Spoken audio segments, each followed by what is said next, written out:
Good morning, everyone, and welcome to our Lunch and Learn webinar. Today, we're joined by our partners Checkpoint, and we will be going through the cyber threat landscape in 2023 and beyond. Just a few housekeeping items to begin with. The webinar should last between 35 and 40 minutes, allowing time for some questions at the end. With regards to questions, there is a Q&A function at the bottom of the screen, so please pop any questions you've got in there and we'll do our best to get them all answered for you. The webinar is also being recorded, so we will get a recording out to you after the end of the session as well.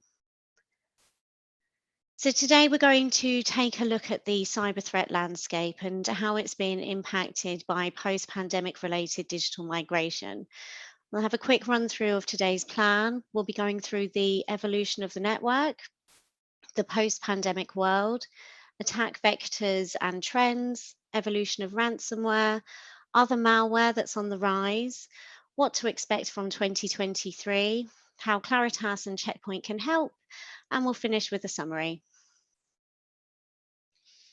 You're joined by myself today. I'm Zoe Duffy and I lead the sales team at Claritas Solutions, and we provide transparent and truly independent IT services and solutions.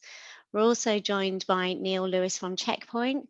He is a cybersecurity expert and has over 10 years experience in managing and monitoring systems and infrastructure. For those who don't know who we are, Claritas have been around since 1996, and we're an independent, privately owned IT solutions company. We have over 70 staff at our head office in Wetherby, and we're also security cleared. We provide a range of solutions for our customers, from security solutions all the way through to hosting, software development, and IT support. We have a range of customers that we work with across many sectors across the UK. Our broad customer base gives us loads of expertise, which we like to share with the businesses that we work with. And here are a few of the customers that we have. And at this point, I'd like to hand over to Neal from Checkpoint. Thank you. Brilliant. Thanks, Zoe. So I'll just do a little brief introduction to who we are. I hope some of you might have heard of Checkpoint before, but for those that haven't, so we're a leading global cybersecurity company. We've been credited with inventing the first stateful firewall, which is called Firewall 1. Now, over the years, through innovation and acquisition, our portfolio of products has expanded massively to allow us to provide comprehensive security across all modern day attack vectors, and with the technology to not only detect, but also to prevent attacks before they get started. Today, we have more than 100,000 customers in over 88 countries, ranging from small businesses to giant enterprises in every vertical. This includes many Fortune 500 and Fortune 10 firms. And it's important to note that even though Checkpoint was established nearly 30 years ago, our main mission hasn't changed. We're trying to make the world a safer place, basically. Being connected, utilizing the internet for the best, allowing best business over the net in the most secure way. Obviously, the world has changed, and also the threat landscape has changed. So through that, we still wanted to keep our mission statement the same. One of the main things which makes Checkpoint different from a lot of other security vendors out there is our driving principle or ethos. We like to talk about preventing and not just detection and then remediation. So if you think about the idea, most vendors work off this idea, and that is if they can detect an attack, they can then stop the attack and fix the problems it's caused.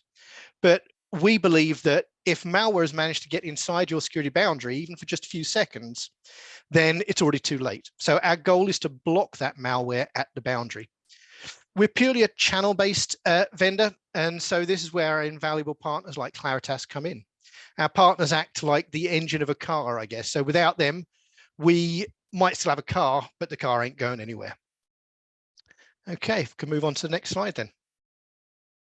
So let's talk about the evolution of the network. So we can see here what I would classify as a sort of traditional network setup.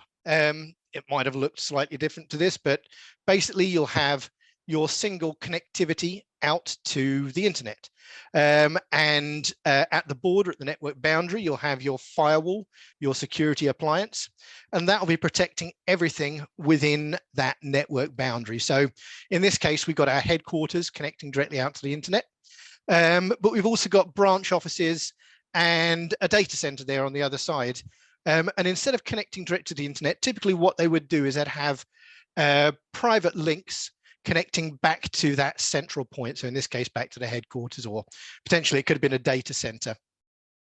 As things have evolved, rather than implementing these expensive links, we've started to put everything directly connected to the internet. So if we take a look at the next slide, we'll be able to see how that might look.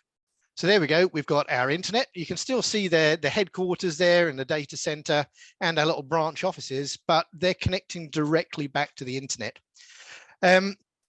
So we've also got other entities there as well. So you see Office 365, everyone's moving towards cloud-based email service providers, cloud application providers as well. Companies might be getting their own cloud environment set up. So we've got Azure and AWS up there as well. Other vendors obviously available. But if we think more recently, then the pandemic has brought along a lot of different changes. So a lot more home working, or potentially people working from coffee shops or other remote locations. So if you contemplate that, then you're seeing a lot more attack surfaces, attack vectors that you need to protect. And so you need to evolve your security along with how your network might have evolved. Let's shift on to the next slide. And we can see how the pandemic has made changes. So the title here says the pandemic will disappear. Its cybersecurity effect is here to stay. So we can see different changes that came about or were greatly exacerbated by the pandemic. So cloud adoption at scale, working from home, the new standard. I'm not saying that people didn't work from home previously, but when everybody had to go and work from home, businesses needed to pivot and change the way they looked at their typical working environment.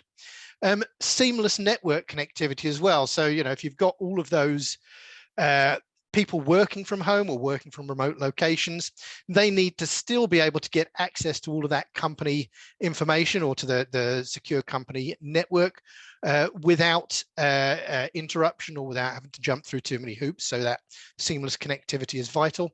And then the prevalent use of mobile and home PCs. I'll talk a little bit more about that, so certainly about the mobile devices a bit later. And I must say, I wouldn't recommend using home PCs versus your work provided PCs, but it is a thing. People have been doing that. And of course, as it says in the center there, increased levels of security risk, increased attack surfaces, attack vectors, everything needed to be updated in order to protect these different attack surfaces caused by the pandemic. Let's shift on then, and we'll talk about the post-pandemic world. So even before the pandemic, we were moving into a world where everything was becoming connected. We're all dependent on the internet for lots of different things, more things than you might imagine, and in an unprecedented scale. The pandemic took so many of our workforces out of the office, and whole entire supply chains were having to adapt to that sort of remote work. So many organizations have accelerated their journey to the cloud out of necessity due to this. And in the meantime, smart or smarter devices are proliferating at a pace that have never been seen before. Smart homes, smart cities, smart devices, the Internet of Things in general. I'm sure that's a term you might have heard a lot before. And you can see all the different sort of areas where we're connecting things directly to the internet, and all of these devices either have to be protected properly or they have to be isolated away from your most secure parts of your infrastructure. Now, let's shift on and take a look at attack vectors and how that has shifted and changed over the years. So as recently as 2018 there, we can see that web was still by far the predominant attack vector, with email sitting in around about a third of the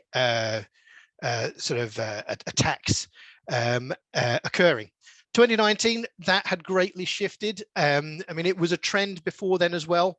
You can see actually almost completely reversing that trend to email being the predominant attack vector. And then what happened after that? So 2020, of course, the pandemic hit about a third of the way through the year there, and that exacerbated the problem even further. People were communicating a lot more via email. They weren't sort of sat in offices together. They were having to communicate in other ways, and that just increased the malicious actors' use of email as the predominant attack vector. 2021 increased slightly again, and if we look forward to 2022, of course, that trend hasn't changed.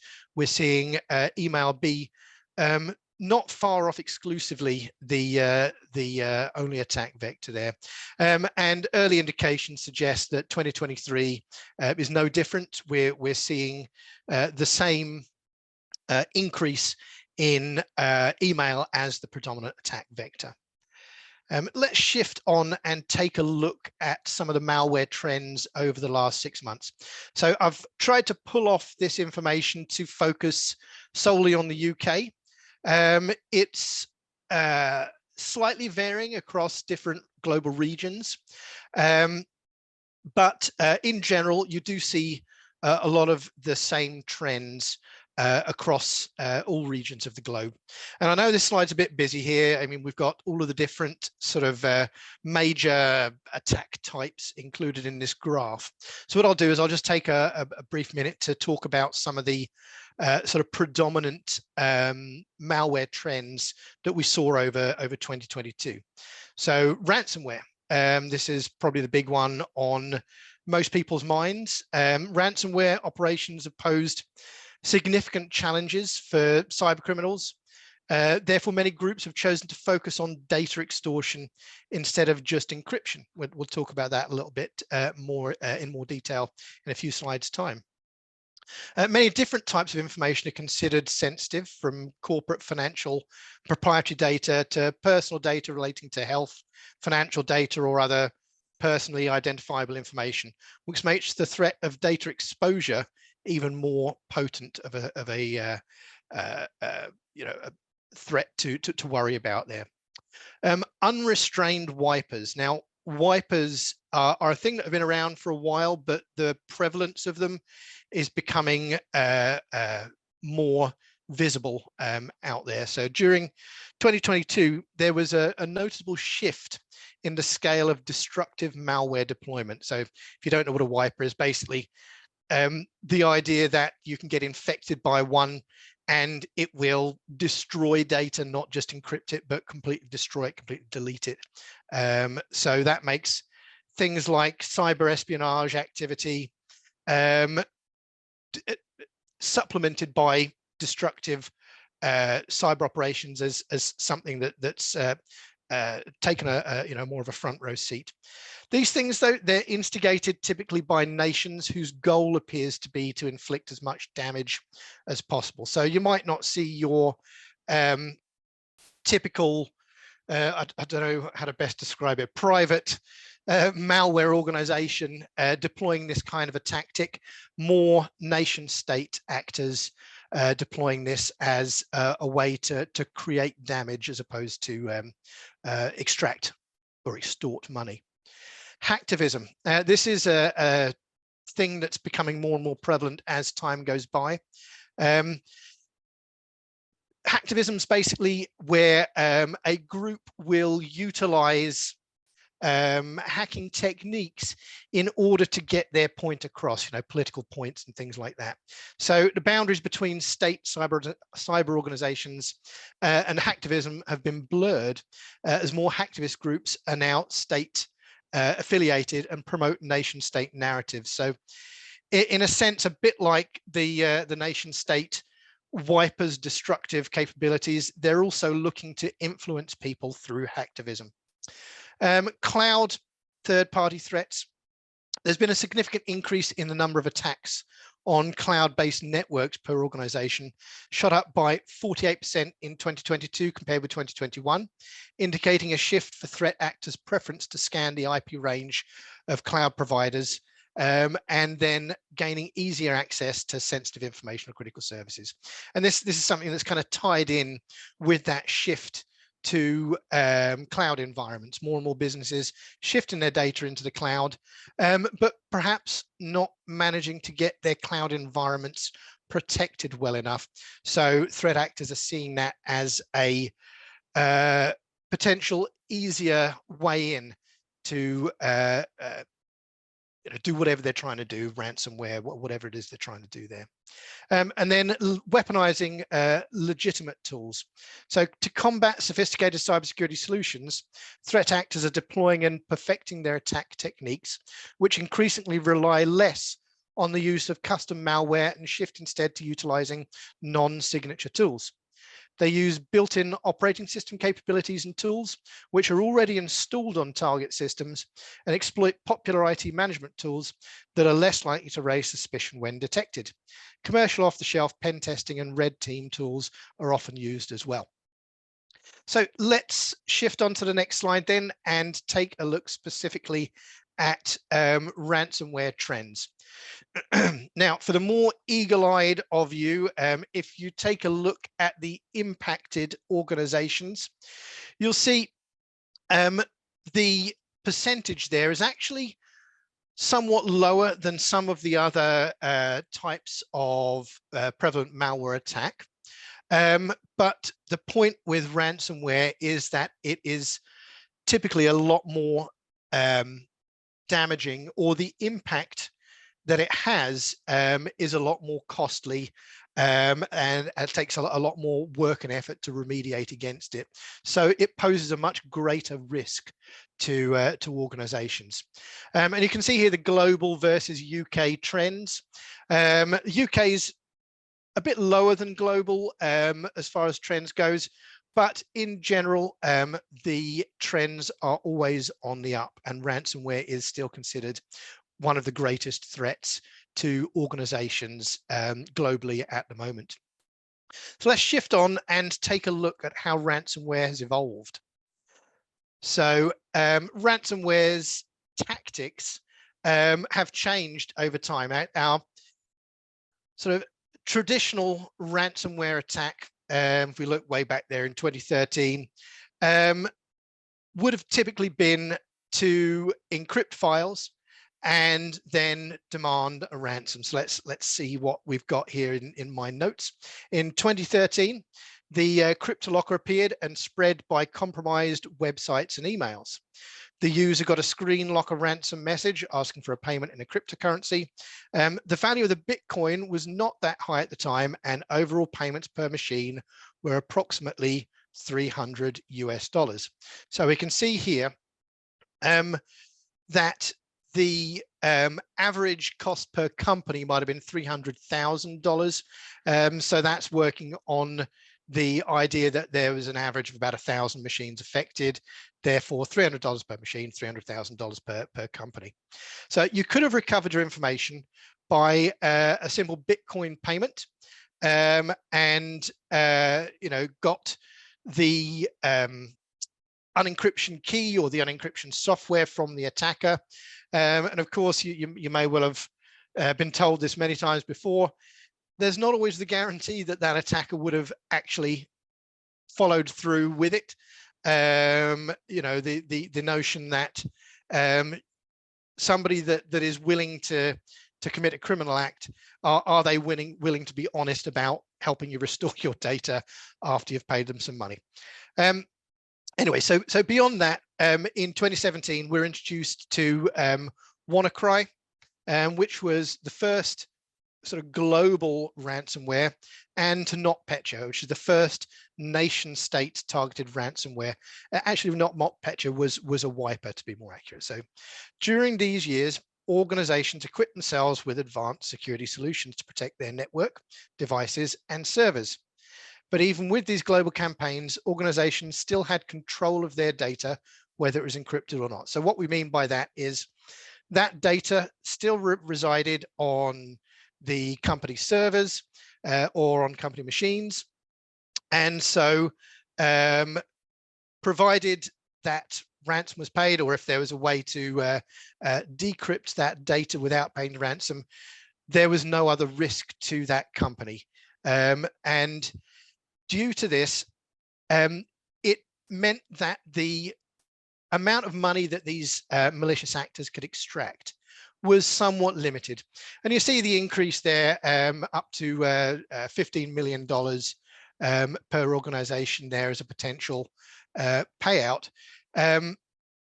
That's where the double extortion threat came into play. So what happened there? In 2019, we saw the first evolution in the ransomware tactic, based on the fact that return of investment on just encrypting the data meant that it was becoming not profitable for these cyber organizations, these cyber criminal organizations, to get enough money out of it to make it worth their while to risk mounting these types of attacks. So they found a better way to improve the ransom payments by siphoning off data and then threatening organizations with publishing it if they don't pay. So double extortion is the term that they use then. So it's the initial extortion for decrypting that data, but then that secondary double extortion for not publishing the data that they have extracted from the organization. And that data, of course, could be very damaging to an organization, not just the fact that it could mean that organization is then liable to legal action against them, but just out of a reputational cost as well. And then beyond that, so if we look between 2020, 2021, we've gone for the triple extortion.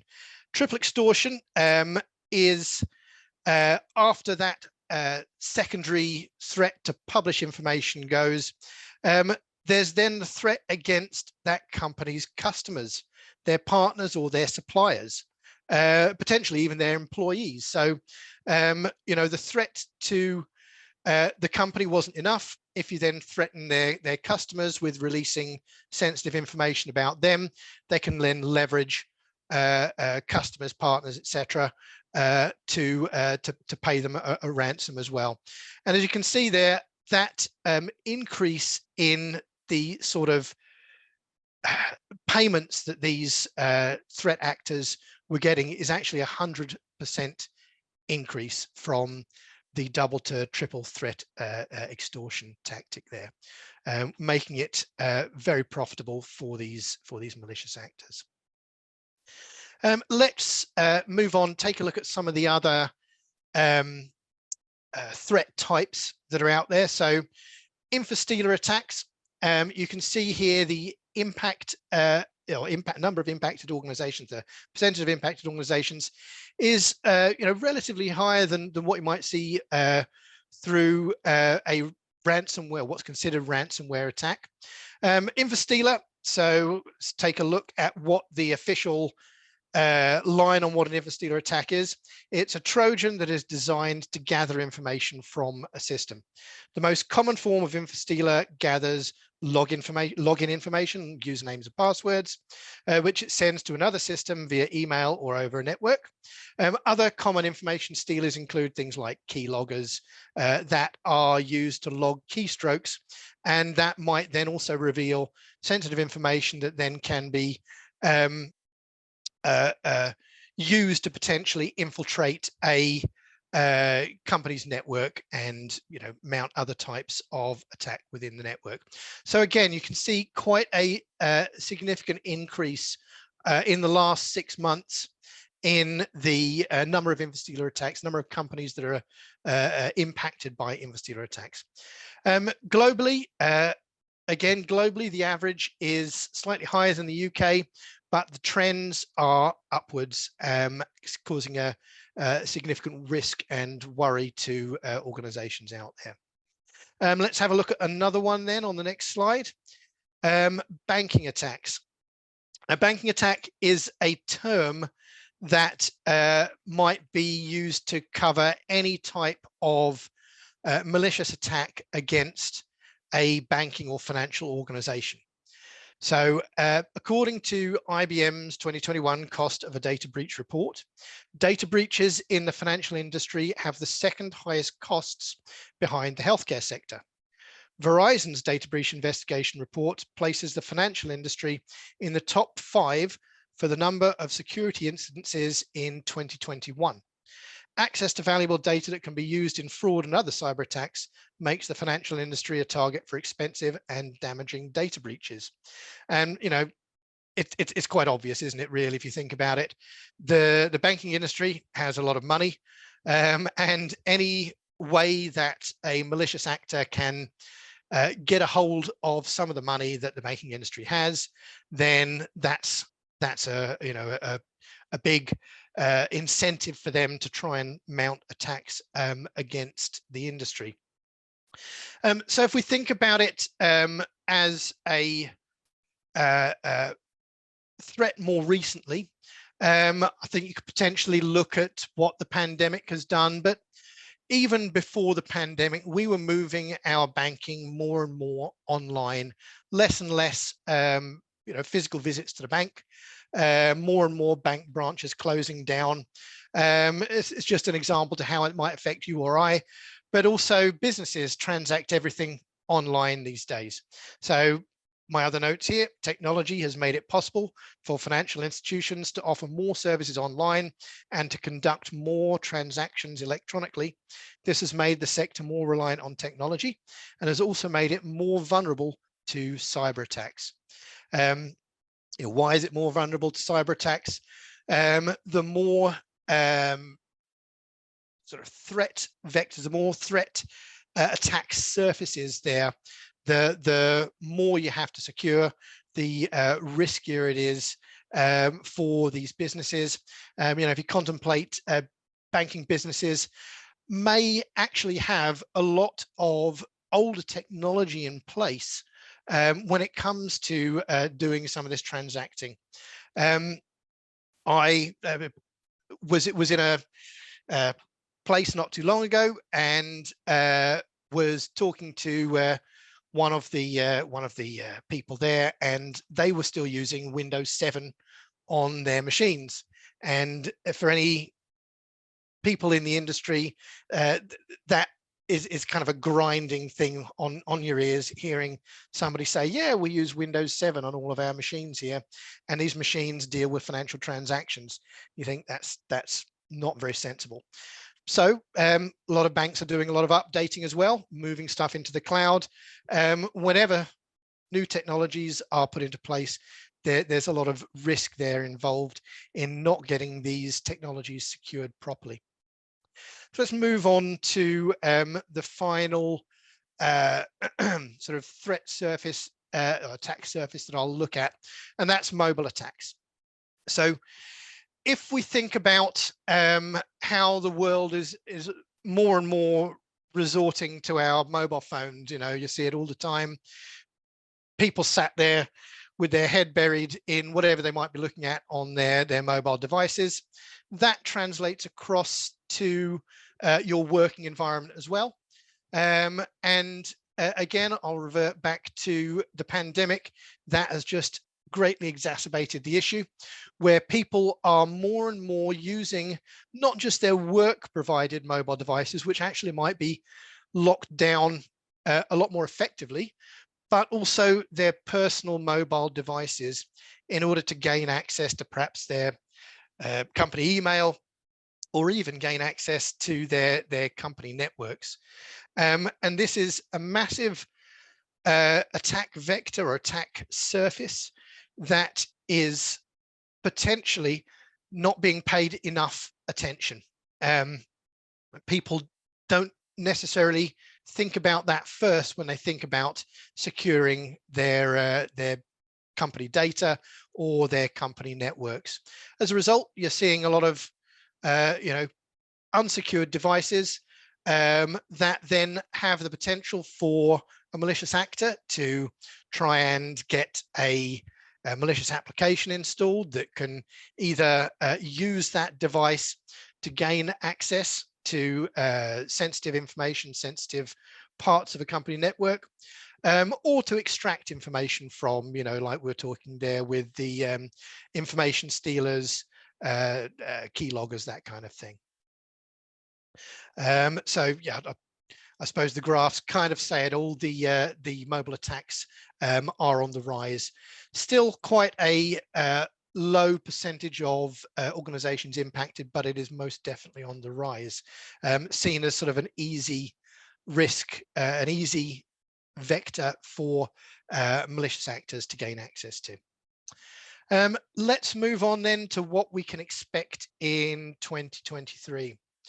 So the first thing of note here is to expect increased global attacks on businesses, which might bring on stricter government regulations and more. Global attacks increased by 28% in the third quarter of 2022, compared with the same period in 2021. And the average weekly attacks per organization worldwide reached over 1,130. As we look ahead to 2023, that trend shows no signs of slowing down, with increases in ransomware exploits and state-mobilized hacktivism driven by international conflicts.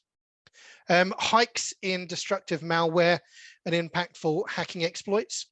So ransomware was the leading threat to organizations in the first half of 2022, and the ransomware ecosystem will continue to evolve and grow, with smaller, more agile criminal groups forming to evade law enforcement. While phishing attempts against businesses and personal email accounts are an everyday threat in 2023, criminals will widen their aim to target business collaboration tools such as Slack, Teams, OneDrive, and Google Drive with phishing exploits. These are a rich source of sensitive data, given that most organizations' employees often continue to work remotely. And interestingly enough, on that point there about some of these additional business collaboration tools, Slack, Teams, OneDrive, etc., those are often an area where people don't quite realize what the shared responsibility is between the resource providers such as Microsoft or Google and themselves and their businesses. So it's very important to just check and see what the fine print really says. You'll often see that Microsoft admonishes themselves from the responsibility of making sure that the data stored on their platforms is secured or is free from malware. And in that sense, the businesses themselves have the responsibility to make sure that their data is safe and secured and free from malware. And so state mobilized hacktivism there, the third topic there. In the past year, hacktivism has evolved from social groups with fluid agendas, such as Anonymous, to state-affiliated groups that are more organized, structured, and sophisticated. Such groups have attacked targets in the US, Germany, Italy, Norway, Finland, Poland, and Japan. And these ideological attacks will continue to grow in 2023. And I can think of another really big thing that's happened in the world over the last year, where this state-sponsored hacktivism has really played a large part in trying to mold people's ways of thinking into perhaps taking sides in various global disputes. I mean, Ukraine's a good example, but also in places like Iran, where we've seen a lot of a sort of political activism, political uprising, manipulating people both from the point of view of the government in Iran in this case, but also manipulating people who are rising against that oppression from the Iranian government there. And finally, on this slide, the weaponizing of deep fakes. I think you probably all realize or know what a deep fake is, where you utilize artificially generated images or videos along with voice actors potentially in order to make it seem like somebody of importance, you know, maybe Joe Biden, or in the past there's been one of Barack Obama, saying something which they didn't actually say. And of course, if you weaponize this, you can trick people into believing that this is really what these people are saying. And you know, on a state level, potentially, again, you know, sort of thinking about the hacktivism thing there, manipulating the way people think. But on a sort of a more corporate level, potentially tricking employees into giving up credentials and things like that. So let's shift on to the next slide then. So cloud-based and IoT solutions vulnerable by design affects business attack vectors. So it's clear that the increased use of cloud-based and IoT solutions has presented new challenges for security professionals. With less control and visibility over where data is stored and how it's accessed, it can be difficult to ensure that access to sensitive information is properly secured. This is especially true in industries like healthcare and manufacturing, where IoT-based sensors and devices are becoming more prevalent. Additionally, the use of devices such as cameras, printers, and smart TVs for video conferencing have introduced new vulnerabilities. Overall, it is important for organizations to take steps to ensure the security of their cloud-based and IoT systems, as they'll continue to be central and trendier pieces of equipment to be used in IT environments, including implementing proper access controls and regularly monitoring for potential vulnerabilities. The next one here is new laws about data breaches and new national cybercrime task forces. So following some very high profile breaches, governments are moving to introduce new regulations to try and help customers from subsequent fraud. So these regulations, they might include things like higher penalties for serious or repeated breaches within organizations, and also penalties for failure to disclose breaches. So if you think about the notion of reputational damage to an organization, that's kind of incentive for a company to try and hide the fact that they might have been breached. And so in Australia, the government is even considering imposing a ban on ransoms to cyber criminals, leading other national governments to possibly follow this example. You know, can you imagine the notion that if you get attacked by ransomware and you see no other way of getting your sensitive data back than to pay a ransom, but if you pay that ransom, you're then breaking national law. That's quite a big move. More and more governments are setting up interagency task forces to counter ransomware and cybercrime, bringing businesses, state departments, and law enforcement together to combat the growing threat to commerce and consumers. Next headline here is the zero-day vulnerabilities continuing to plague businesses. If you're not familiar with the term zero-day vulnerabilities, it's basically a new vulnerability that a new thing that's discovered with a system or device, you know, a new vulnerability that's discovered that could then be exploited before that is patched by the the company making the device. So, for example, a firewall. If a new vulnerability or problem with the design of the firmware of that device meant that there's a back door or a way for cyber attackers to gain access without being blocked the way they should. And before that is fixed, then the ability to leverage that vulnerability. So these vulnerabilities, they're typically discovered and patched before the vulnerability is made public, and these things might be discovered by what's called white hat hackers, which are people that, or ethical hackers is another way to put it, people that look for these kind of vulnerabilities, and as they are not trying to utilize them, not trying to be malicious, they'll inform the company that whose device is been determined to have these vulnerabilities, give them the opportunity to fix these vulnerabilities, roll out a patch before that vulnerability is then exploited, or before that vulnerability is made public, so it then can be exploited or known about by malicious actors. A lot of these can be easily exploited once they are discovered, and so it's kind of a like a tagline in the security profession in general is keep your devices up to date, patch. As soon as a new patch comes out for your operating system, Windows, constantly getting these patches rolled out.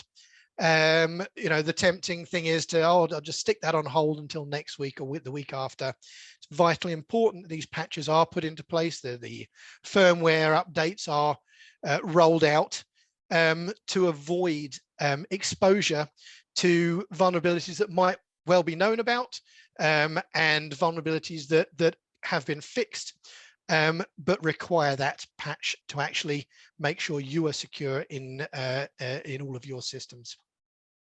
And the last one here is consolidation as a solution to evolving corporate cyber challenges.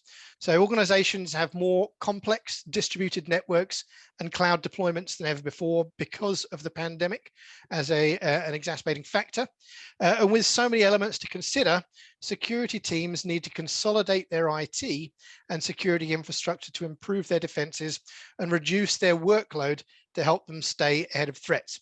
Now, if we kind of analyze what that statement says, the broader the security landscape of any organization, the more challenging it is to secure it, but also the more costly it is to secure it as well. If you've got a whole load of different vendors, technologies in your environment, securing various little sections of it, then you're going to have to hire more staff to deal with all of those different technologies, or those staff are going to have to be much more highly skilled, have a much broader range of knowledge in order to deal with all of those different technologies.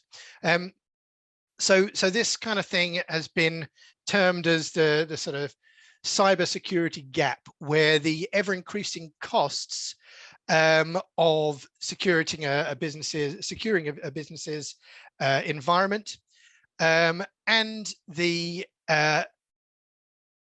scarcity, I suppose, of people in the industry, skilled people in the industry, to actually be available to be hired by these businesses, means that you've got a big gap between what's needed versus the reality on the ground. And so the notion then of consolidating to a single vendor, and a vendor that can cover all of your needs versus multiple smaller vendors, means that you can cut down on the costs of security environments, the complexity of securing environments as well. Let's shift on then and just take a look more so close to home with what Checkpoint's philosophy is. So we can see here the the best headline here. So block threats in real time. As I was saying at the beginning of the presentation here, prevention, not detection.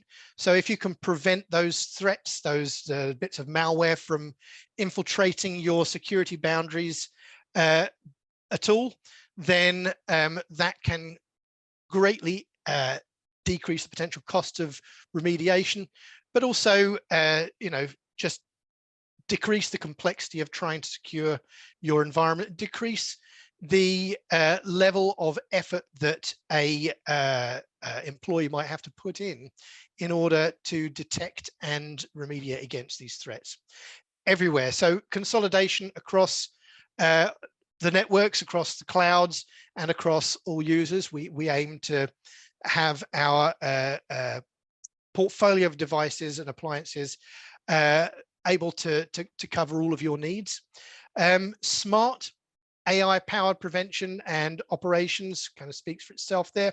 And trusted, we want to see ourselves as that vendor that people trust, not just our customers, but industry experts, and by our own employees as well.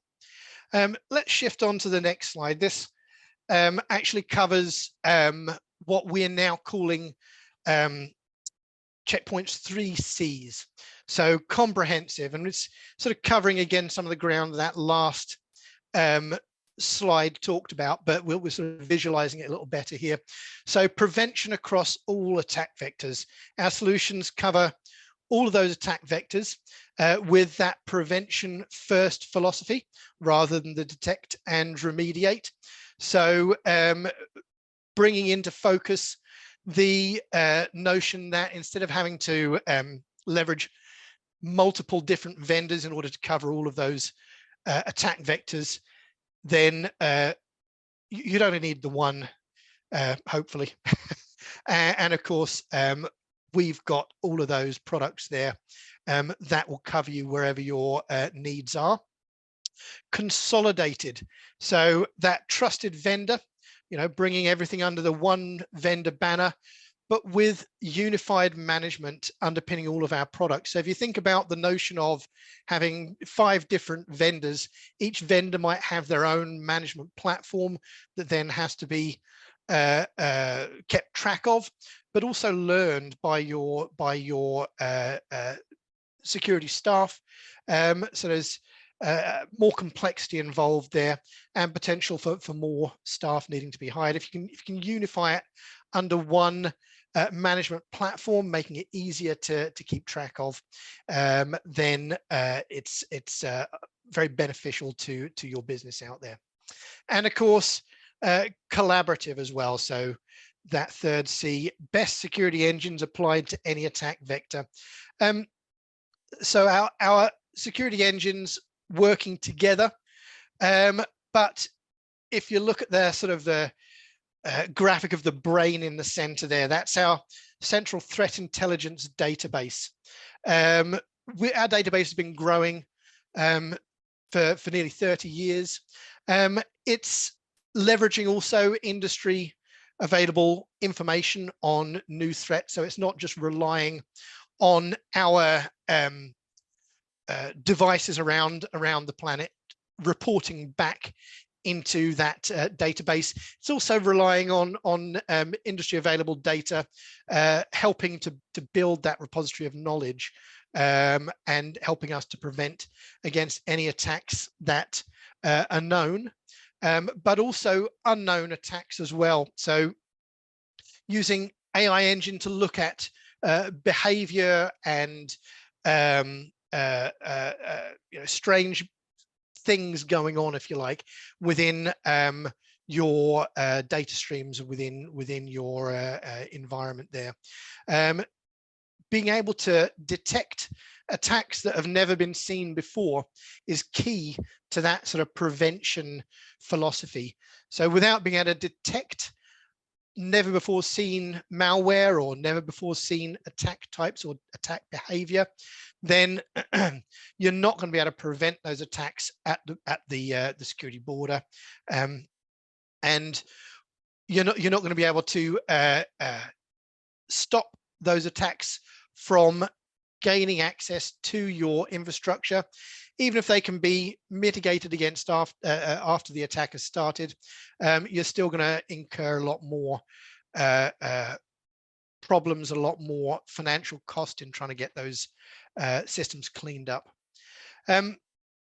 So let's move on now to our security portfolio, if you like.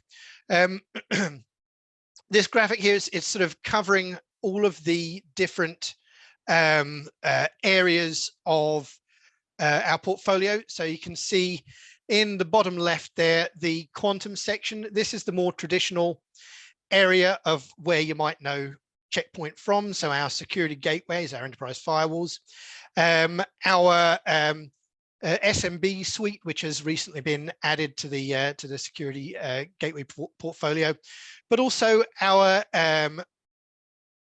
gateway management platform in the cloud, our Lightspeed devices, which are much faster, lower latency devices, our Maestro, which allows to scale out environments in a sort of data center fashion very easily, and our IoT Protect, which allows us to use sensors to look at your environment for IoT devices and help protect against those. Our Harmony pillar there, which is all focused on endpoint and email protection. It's important to note there is actually a webinar coming up next week that Checkpoint will be presenting in collaboration with Claritas, specifically about the Harmony email and collaboration product, which is really like a game changer as far as keeping your cloud-based emails, but also your collaboration applications such as Teams, OneDrive, Slack, secure and safe going forward. We've got our CloudGuard products, which cover your cloud environment. So if you've got your Azure, AWS, Google Cloud environments, it helps to protect those environments, introducing a lot of automation as well. So instead of having to have a lot of people working very hard to secure those environments, you get them put into place, and the automation helps to relieve the workload off of your security staff there, keeping those environments safe. Not just the environments, but also the security on any cloud applications that might be developed within your organization as well. And then finally, our Horizon pillar right in the middle there, where everything kind of ties into. So this is our detection and response, or prevention and response, we like to call it, pillar. So the tools to allow your organization to look at trends and behavior within your environments and prevent attacks from occurring, responding to any attacks that might occur, heaven forbid, but also our managed services as well. So employing Checkpoint to utilize these prevention and response services on your behalf if you don't have the capabilities within your organization to employ the staff to do that. This is really good for small MSP organizations and things like that. So let's move on then to our summary. And I've not sort of covered everything here. I just want to cover some of the main points. So the greater attack surfaces and vectors, making security more complex. I think that's a very important message to get across. The diversification of your network environments, and with the pandemic, moving everything remote, making everything accessible via the internet versus that single access point. It's very important to keep everything secured, even with the complexity that brings. Ransomware still on the rise, but those ransomware tactics evolving. So it makes ransomware that more dangerous to an organization, therefore that much more important to protect against it. And then, of course, the more complex security landscape, but with limited resource to manage it, it can be mitigated by consolidating your infrastructure under a single vendor banner, and also allowing you to employ easier to manage environments, giving you less of a need to employ a larger workforce and keeping the costs down for your business. And that wraps me up. So I'll hand back to Zoe to introduce the notion of any questions, I believe.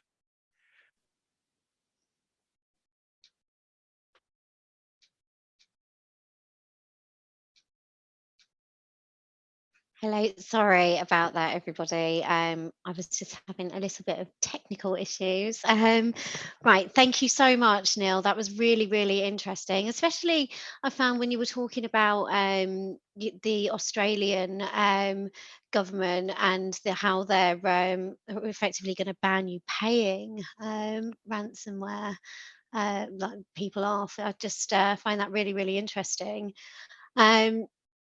Next steps from today, if anybody would like a free 30 minutes consultation with Neal or anyone at Claritas to talk about how you can improve your cybersecurity, I know there's so much there to think about.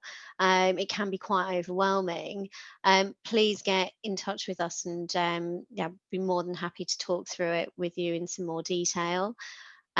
We have had a couple of webinars over the last few months, and they've all been around cybersecurity. So if you'd like to watch any of the webinars that we've already hosted, please let us know and we'll send them across to you. But next week, we're also joined by Chris Whitley from Checkpoint as well.